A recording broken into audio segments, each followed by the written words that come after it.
Bismillahirrahmanirrahim. Assalamualaikum warahmatullahi wabarakatuh. Syukur kita kepada Allah, kita dapat mendengar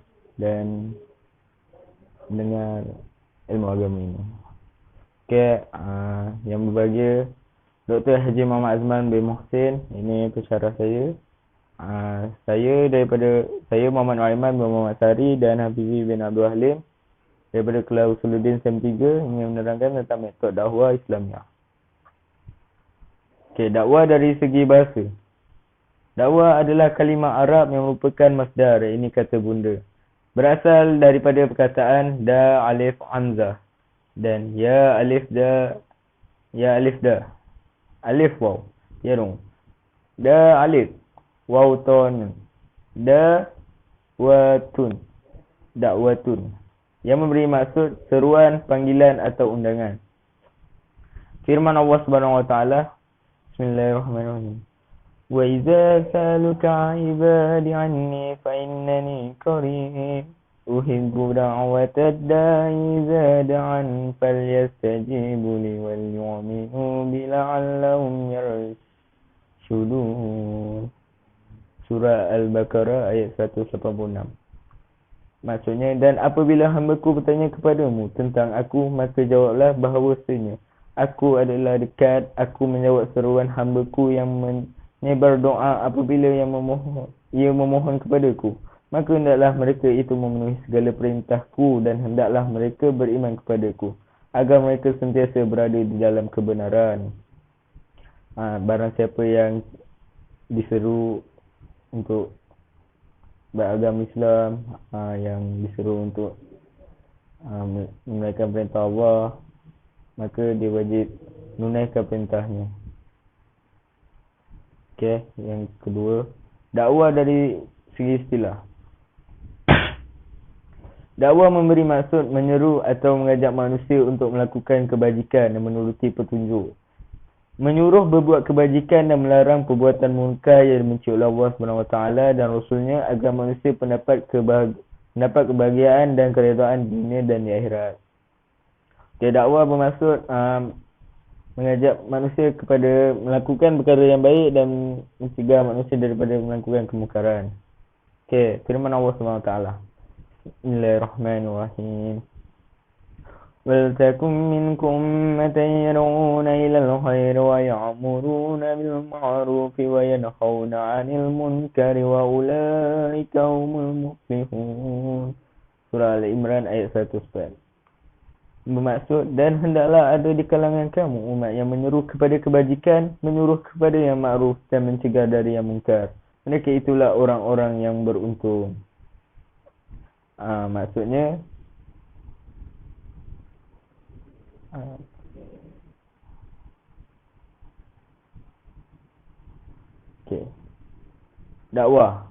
Dakwah juga sering dikaitkan dengan ilmu dan Islam, sehingga menjadi ilmu dakwah, ilmu Islam atau da'watul Islamiyah.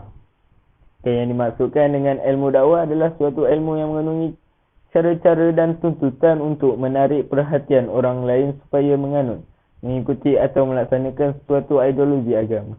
Orang yang menyampaikan dakwah adalah da'i dan orang yang menjadi sasaran dakwah disebut sebagai mad'u.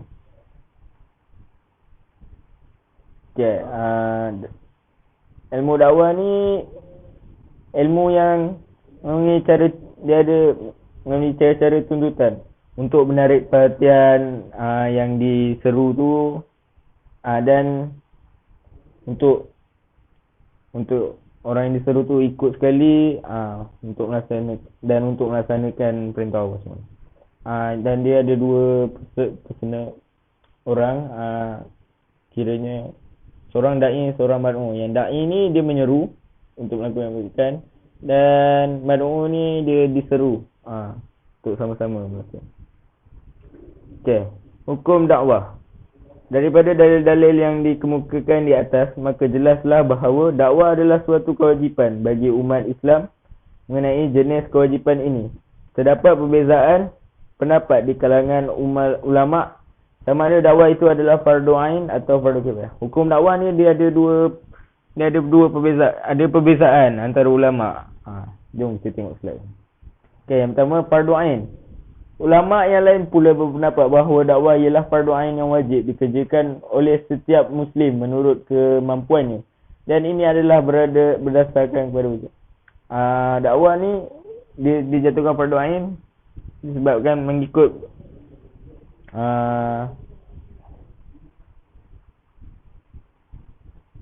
dijatuhkan fardu ain atas kemampuannya, mengikut kemampuannya. Okay, firman Allah SWT. Bismillahirrahmanirrahim. Kuntum khayra ummati أخرجت للناس تأمرون بالمعروف وتنهون عن المنكر وتؤمنون بالله ولو آمن أهل الكتاب لكان خيرا لهم منهم المؤمنون وأكثرهم الفاسقون. Okay, maksud dia, kamu wahai umat Muhammad adalah sebaik-baik umat yang dilahirkan bagi faedah umat manusia. Kerana kamu menyuruh berbuat segala yang baik dan melarang daripada perkara yang salah. Yang ini buruk dan keji. Surah Al-Imran ayat 110. Kita sebagai umat Nabi Muhammad, kita digalakkan untuk dakwah orang. Untuk menyeru sama-sama umat manusia untuk melakukan perintah Allah dan meninggalkan perkara yang keji. Hadis Rasulullah SAW. Mafhumnya, barang siapa di antara kamu melihat kemungkaran, maka hendaklah dia mengubah dengan tangannya. Sekiranya tidak berkuasa, maka dengan lidahnya. Sekiranya tidak berkuasa, maka dengan hatinya. Yang demikian ia adalah selemah-lemah iman. Okey. Dia ada 3 cara. Yang pertama, dengan tangan. Iaitu menegur dengan perbuatan. Okey, yang kedua, menggunakan lidah. Iaitu nasihati, menegur dan memberikan kata-kata semangat. Dan contohnya seperti menceritakan tentang akhlak-akhlak Rasulullah sallallahu alaihi wasallam. Macam tu. Dan kalau tak boleh juga gunakan hati. Sebab hati ni selemah-lemah iman. Iaitu dengan berdoa supaya Allah bukakan pintu hati seseorang tu. Okay, menurut Imam Ghazali pula, dakwah itu adalah pada asalnya fardu kifayah sekiranya ada pemerintahan Islam dan ianya akan menjadi fardu ain mengikut kemampuan setelah jatuhnya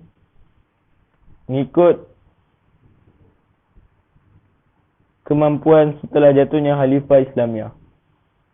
Okey, menurut Imam Ghazali ni dia fardu kifayah. Kalau pemerintahannya Islam, dia dijatuhkan fardu ain. Mengikut kemampuan pemimpin tersebut. Okey, fardu kifayah. Okey, maksudnya fardu kifayah. Sebahagian ulama mengatakan dakwah adalah fardu kifayah ke atas umat Islam berdasarkan ayat Al-Quran yang ni ulama yang lain ni cakap fardu kifayah. Okey, kita tengok. Firman Allah SWT. Bismillahirrahmanirrahim. Wala takum minkum ummatan yad'una ila al-khairi wa ya'muruna bil ma'ruf wa yanhauna 'anil munkari wa ulaika humul muflihun. Maksud, dan hendaklah ada di kalangan kamu umat yang menyeru kepada kebajikan, menyuruh kepada yang makruf dan mencegah dari yang munkar. Mereka itulah orang-orang yang beruntung. Surah Al-Imran ayat 104. Okey. Dijatuhkan fardu kifayah sebabnya dalam satu tempat tu kemungkinan semestinya akan ada seorang yang tahu lebih mendalam tentang agama dan dia boleh menyeru, dia akan menjadi dai untuk tempat tu untuk menyeru umat setempat dia melakukan perintah Allah dan melakukan kebaikan. Okey. Sekian, terima kasih. Selanjutnya oleh rakan saya Hafizi bin Abdul Aziz. Bismillahirrahmanirrahim. Assalamualaikum warahmatullahi wabarakatuh. Saya akan sambungkan pembentangan daripada sahabat saya Nur Muhammad Aiman. Nama saya Hafizi bin Abdul Halim. Bismillahirrahmanirrahim. Alhamdulillahirabbil wassalatu wassalamu ala asyrafil anbiya'i wal mursalin wa ala alihi wa sahbihi ajma'in. Pertama sekali raditu billahi rabba, kami redha Allah sebagai Tuhan kami. Wabil Islam Madinah, kami redha Islam menceri hidup kami. Wabi Muhammadin nabiyyan wa rasulah, dan kami juga redha Nabi Muhammad sallallahu alaihi wasallam nabi kami. Saya akan bentangkan satu pembentangan daripada sahabat saya. Yang pertama, matlamat dan kepentingan dakwah. Matlamat dakwah adalah semata-mata untuk memastikan perkara yang diridai oleh Allah ma'ruf tersebar luas, dan perkara yang keji mungkin dapat dihapuskan. Dalam poin ini, matlamat yang pertama nak untuk dapatkan keredaan Allah dan menyebabkan amal ma'ruf akan tersebar luas, dan umat Islam akan mendapat kelazatan amal ma'ruf nahi munkar. Firman Allah Subhanahu wa taala yang bermaksud, A'udzubillahi minasyaitonir rajim. Wa qatiluhum hatta la takuna fitnatun wa yakuna ad-dinu kulluhu lillah. ويكون الدين كله لله فإن انتهوا فإن الله بما يعملون بصير. Dan perangilah mereka supaya jangan ada fitnah, dan supaya agama itu semata-mata untuk Allah. Jika mereka berhenti dari kekafiran, maka sesungguhnya Allah Maha melihat apa yang mereka kerjakan. Surah Al-Anfal ayat ke-39. Matlamat dan kepentingan dakwah. Di dalam menyampaikan dakwah, tidak ada had masa yang ditetapkan sebagaimana solat, puasa atau sebagainya. Ini bermakna tanggungjawab dakwah itu boleh dilaksanakan pada bila-bila masa saja.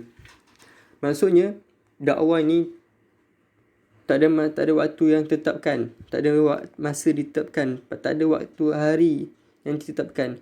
Dakwah ni pada bila-bila masa saja. Yang kedua, orang yang mengajak manusia kepada petunjuk Allah akan memperolehi ganjaran seperti ganjaran yang diperolehi orang-orang yang mengikutinya, tidak kurang sedikit pun. Maknanya orang yang mengajak manusia pada petunjuk Allah, ke jalan Allah, dia akan dapat ganjaran-ganjaran yang mungkin kita tak tahu, ganjaran yang besar. Mungkin ganjaran yang Allah berilah ganjaran syurga. Dan ganjaran-jalannya lah pahala daripada Allah Subhanahu Wa Taala. Yang ketiga, orang yang mengajak manusia kepada mengingati dan menyembah Allah sebenarnya hanya melaksanakan kewajipannya dan menunaikan ibadat sebagai tanda ketaatan kepada Allah. Matlamat ialah yang pertama untuk menyembah Allah Subhanahu Wa Taala dan melaksanakan kewajipannya, serta tanda-tanda kita ini untuk mentaati perintah Allah. Rukun dakwah. Yang pertama da'i, yang kedua uslub, yang ketiga wasilah, yang ketiga mad'u, sasaran dakwah, dan sumber dakwah.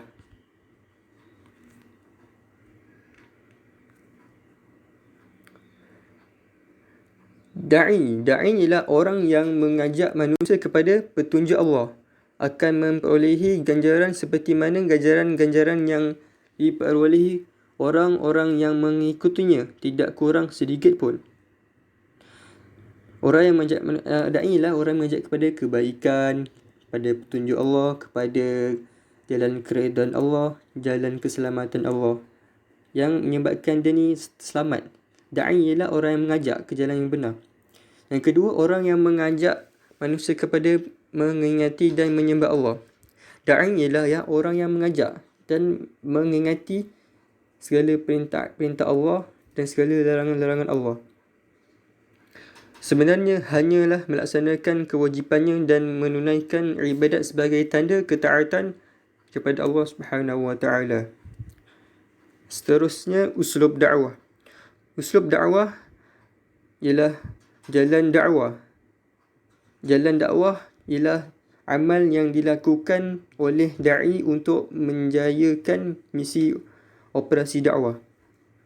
Iaitu usul dakwah ni ialah cara-cara ataupun jalan yang untuk strategi dakwah agar dakwah itu terlaksana dengan sempurna.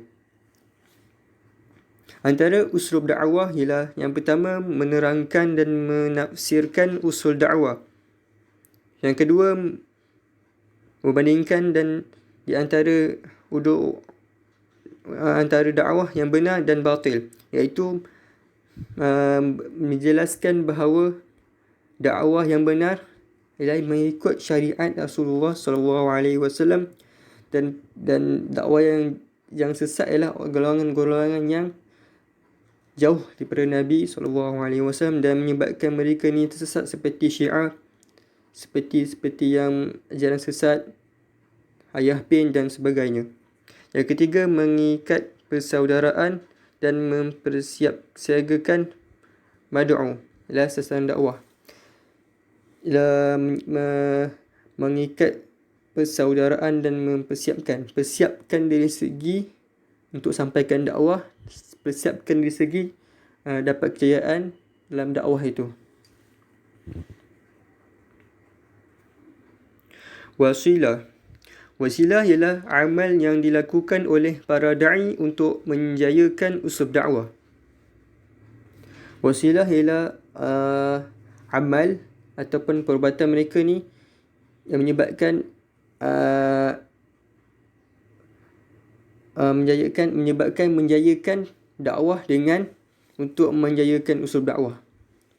Maknanya wasilah ialah amal yang dilakukan untuk berjaya, untuk meningkatkan dan untuk memastikan uslub dakwah itu berjalan dengan lancar. Pembahagian wasilah dakwah. Yang pertama, menyampaikan dengan perkataan.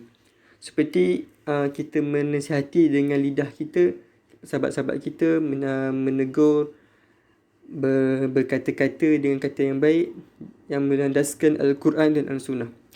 Yang kedua, menyampaikan dengan amal perbuatan, iaitu kita tunjukkan amal perbuatan kita bukan semata-mata untuk riak, tapi untuk berdakwah kepadanya. Seperti kita ni kita berpakaian sopan, tu salah satu dakwah. Kita tunjukkan senyuman kita yang manis, itulah satu dakwah. Yang ketiga, menyampaikan dengan qudwah hasanah, iaitu menyampaikan dengan cara baik, dengan cara yang strategi, dengan cara yang moral yang tinggi, dan sebab situlah dakwah itu akan tercapai.